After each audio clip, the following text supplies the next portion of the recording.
నాకొక చిన్న డౌట్ ఉంది. ఈ డౌట్ నేను ఎవరిని అడగాలో నాకు తెలియట్లా. అందుకని మిమ్మల్ని అడుగుతున్నా. ఆన్సర్ బిగినర్స్ అయినా చేయొచ్చు, సీనియర్స్ అయినా చేయొచ్చు. మనము డ్రెస్సెస్ కానీ, లాంగ్ ఫ్రాక్స్ కానీ, బ్లౌజెస్ కానీ కుడితే క్లాత్ అనేది మిగులుతుంది కదా, ఎక్స్ట్రా క్లాత్. అది ఎప్పుడైనా మీ పిల్లలకైనా లేదా మీ చుట్టాల పిల్లలకైనా సరే డ్రెస్ స్టిచ్ చేస్తారా, లేకపోతే ఆ క్లాత్ మిగిలిందని చెప్పి కస్టమర్కి ఇచ్చేస్తారా? ఆ దగ్గరకు వచ్చే కస్టమర్కి ఒక ఆవిడకి ఇలాగే క్లాత్ మిగిలితే మిగిలింది అని చెప్పి ఇచ్చేస్తుంటే ఆవిడ నేను ఈ క్లాత్తో ఏం చేసుకుంటాను, నీ దగ్గరే ఉంచు, దేనికైనా ఉపయోగపడుతుంది అని చెప్పి నా దగ్గరే వదిలేశారు.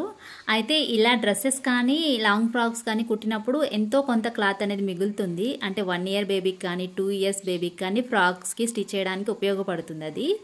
అది ఏం చేయాలి అనేది అర్థం కావట్లా. వాళ్ళని అడిగితే వద్దు అంటారేమో, లేకపోతే స్టిచ్ చేసిన తర్వాత మా మెటీరియల్తో మీరు స్టిచ్ చేసుకున్నారు అంటారేమో అని అదొక భయంతో ఆ క్లాత్స్ అన్నీ అలాగే పెట్టేసి ఉంచాను.